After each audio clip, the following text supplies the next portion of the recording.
Welcome to The Explainer. I'm absolutely thrilled to have you with us today. We are unpacking a truly fascinating case study in modern warfare, the reported May 2025 Beyond Visual Range air battle between Pakistan and India. Now, this isn't just another story about jets dogfighting in the sky. It's a deep look into the future of combat, as laid out in a comprehensive report from Turkey Today. Understanding this shift is absolutely crucial because the tactics used here, well, they're exactly how global conflicts are going to be fought in our heavily connected digital world. So let's dive right in. To give you a quick roadmap for this explainer, we've got 5 parts. First up, the May 2025 air battle itself. Then, deconstructing the kill chain, followed by the cyber and space domains. After that, we'll look at the multi-domain shift, and finally wrap up with the geopolitical impact. We're going to start with the dramatic outcome of this event before breaking down exactly how it reportedly happened, domain by domain. So let's get right into Section 1, the May 2025 air battle, or as the source calls it, an unexpected ambush. According to the report, the numbers here are pretty striking. Picture this. In the early hours of May 7, 2025, an Indian strike package took to the skies. And this formation was massive. We're talking about roughly 72 fighters, which included their highly advanced Dassault Rafales. Now, contrast that massive fleet directly with the Pakistan Air Force, or PAF, who had just 42 aircraft in play. Despite being at a clear numerical disadvantage, these 42 aircraft reportedly executed a highly coordinated ambush, effectively trapping the advancing Indian formations. And you know what's truly remarkable about this whole exchange? It happened without either side ever physically crossing the border. The end result was the swift downing of 6 Indian jets. To really understand the dynamics at play here, we can look at a statement from a senior PAF officer.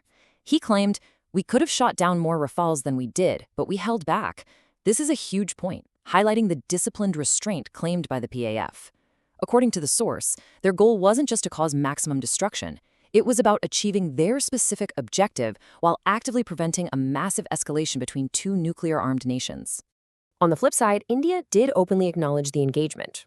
India's Chief of Defense Staff, Anil Chauhan, stated what is important is not the jet being downed, but why they were downed. And honestly, that's a highly revealing statement. It points directly toward much deeper operational issues and systemic vulnerabilities, essentially recognizing that this was a whole lot more than a simple aerial dogfight. Which brings us to Section 2, deconstructing the kill chain and understanding the mechanics of modern combat. Because the big question is, how exactly did a numerically smaller force pull this off? Well, at the core of this operation is something called a kill chain.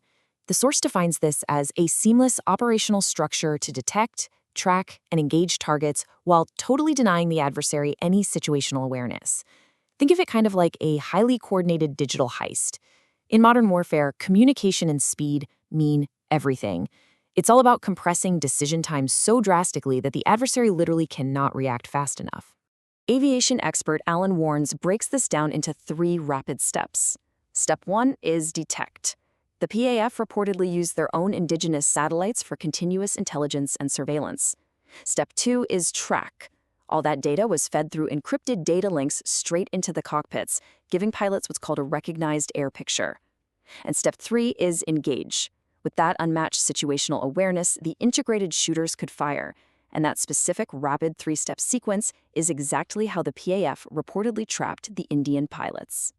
Moving on to Section 3, the cyber and space domains.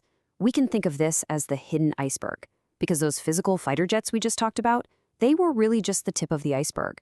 The real critical battle was happening silently, miles above the Earth, and deep within computer networks. The space domain impacts detailed in the report are pretty mind-blowing. The PAF didn't just use their own satellites. They reportedly managed to take control of 3 Indian Air Force satellites. They severed critical downlines and totally neutralized GPS signals. So before the kinetic fighting even started, they had essentially blinded their adversary from space. And then there's the cyber front. The source claims that a staggering 96% of India's critical systems and social networks were crippled, leaving a mere 4% operational. PAF cyber warriors allegedly penetrated and disrupted up to 100 different Indian organizations. We're talking massive havoc across banks, energy grids, railways, and even airlines.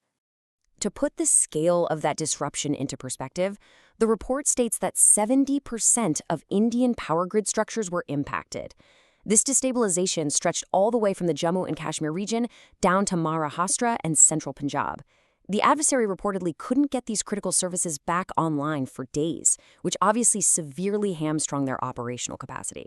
Retired Air Marshal Asim Salman summarizes this whole situation perfectly. He says cyber is the first bullet to be fired in the air in modern-day warfare.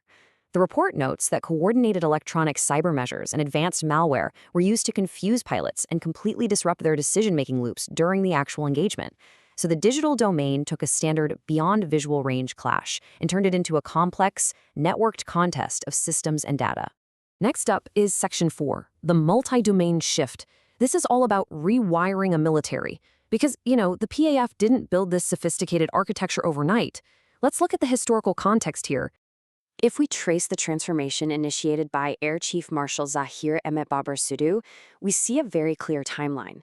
Back in 2020, the force was still primarily fighter-centric, but by 2021, a major command-level restructuring began, creating entirely dedicated commands across cyber, space, and electronic warfare. Fast forward to May 2025, and this forward-looking vision culminated in the execution of full multi-domain warfare.